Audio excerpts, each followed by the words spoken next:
Hey guys, today we're going to talk about the iPhone 16 Pro Max, specifically in the context of how it compares to the 15 Pro Max and if it makes any sense to upgrade from the 15 to the 16. Let's find out more. So every year Apple releases a new iPhone. We have the same story, the same backlash. Are the updates significant? Is it worth upgrading or not? And year after year, these upgrades seem to be less and less significant. It has become increasingly difficult to innovate, to come up with new things with phones. Now, ideally, I would prefer to see a new phone every other year rather than every single year. But Apple, as any other company, is in the business of making money, making profit. And as long as people are buying into these new phones, despite the marginally significant updates year after year, as long as people are buying them, Apple's making money, so I guess they're going to continue doing that. But this year, more than ever, it feels like the 16 Pro Max is barely even an upgrade over the 15 Pro Max. If we go back to the earlier days when Apple had the S line, which would be a minor upgrade every other year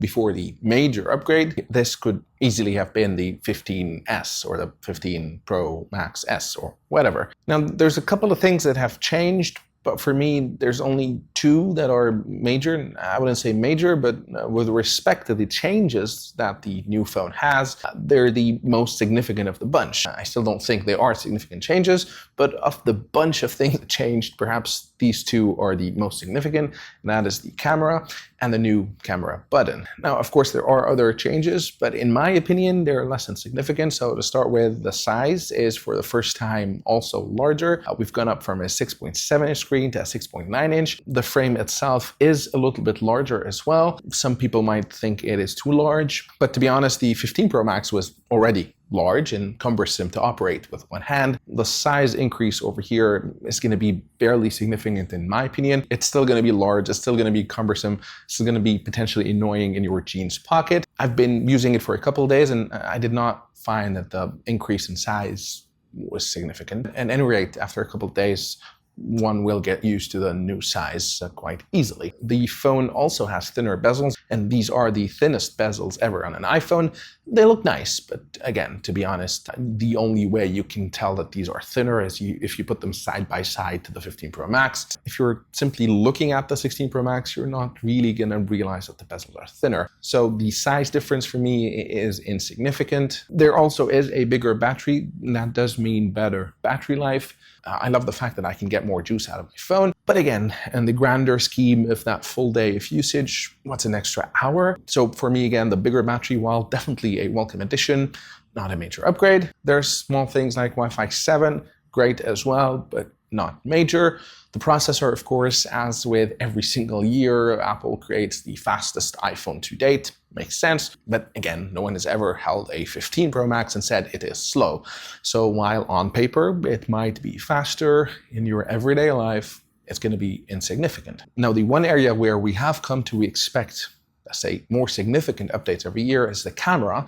And unfortunately, I was a bit disappointed this year, as the main camera is rather unchanged. Yes, it is faster. It will let you snap a photo faster. But again, on paper, in practice, what's half a millisecond faster than the previous, it's not going to make that big of a difference. Now, two things did change with the cameras, which are the most significant of the changes in my opinion.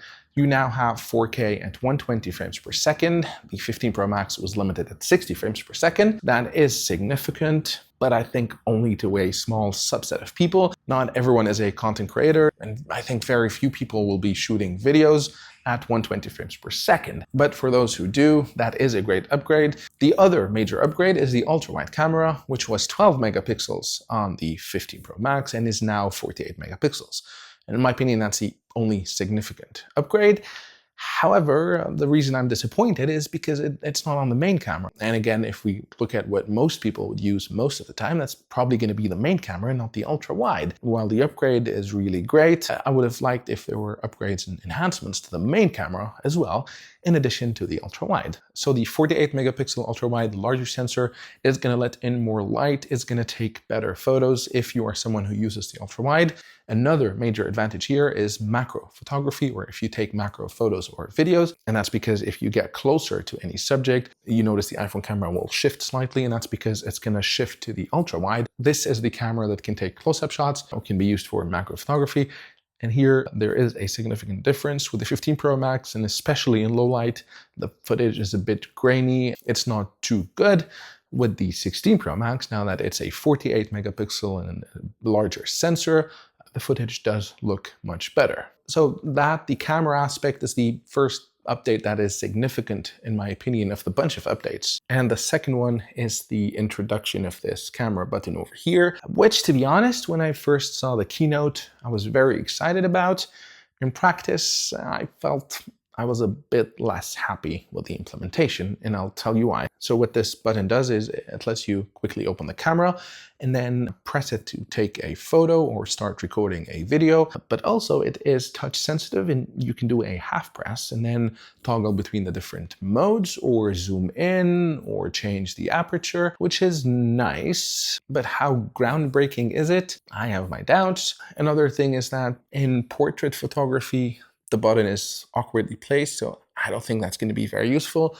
It definitely is more useful in landscape photography, but I felt the placement of the button was not ideal. It was too far in, where if you're holding the phone in landscape mode, I would have liked the button to be here. That's a more natural position or placement for it to be able to press it, whereas it actually is over here. So you need to extend your index far into the phone to be able to control it, and that was a bit awkward. Now, of course, you can hold the phone like this and control it, but that's not how I hold my phone to take photos or videos. I usually hold it like this, and you see my index is resting over here, and this is where I would have liked the button to be, not all the way over here. Now, despite it not being groundbreaking, I do like that they've added it. Also, it frees up the action button, which I had configured to open the camera. Now we can configure this back to be the silent trigger or open something else like a flashlight or whatnot. And to be honest, that was one of my complaints when they released the action button. The fact that by using it to access the camera, you lose the ability to trigger silent mode. When I did my review, I expressed that I would have liked if you can have two functionalities there, possibly a long press and a short press, or a double press that would open the camera and a single press would trigger silent. Point is, I would have liked if I could have both a button for the camera and for silent mode. And now that there's a dedicated camera button over here, this liberates this button, which you can set back to silent. So now that I told you about what I thought were the two most significant updates from the list of updates that the iPhone 16 Pro Max had, the million-dollar question, should you upgrade or not? And that, of course, depends on what phone you currently have and also how much money you have to spend. So if you've got the money and you have nothing else to spend it on, then why not just get the latest and greatest and enjoy it? But for most people who have to make that decision, should they spend this much on upgrading or not, I would say if you have the iPhone 12 or possibly even the 13, it might be a good idea to get the 16 Pro Max. You will get a lot of upgrades, a lot of value between the 12 or even the 13 and the 16 Pro Max. If you have the 14 Pro Max, I would say it doesn't really make sense to upgrade. If you're still going by with the phone, if it's still working well, I would say wait another year until the 17 is out and possibly get that. Maybe I'd even recommend getting your battery replaced, spend $100 today, and you will feel like you have a brand new phone. Aside from the fact that it will last longer, you will feel it is also slightly faster with a new battery. So unless for some reason your 14 Pro Max is giving you trouble and is barely usable anymore, I would say hold off until next year and possibly get the 17 Pro Max. Now, if you have the 15 Pro Max, I really think there is absolutely no reason to upgrade to the 16 Pro Max. With one exception, if you are a content creator and heavily rely on your phone to take photos and video, and you know for a fact you will be using the 120 frames per second slow motion video and possibly macro photography or macro videos, then maybe it makes sense to get the 16 Pro Max. But for everyone else, I would say it's a very hard sell to upgrade from the 15 Pro Max to the 16 Pro Max. That's all for me. Let me know in the comment section what you thought of the 16 Pro Max, and if you're upgrading, what are you upgrading from? And as always, if you liked the video, please hit the like button and consider subscribing to my channel, as this encourages me to continue producing content. Until next time, cheers.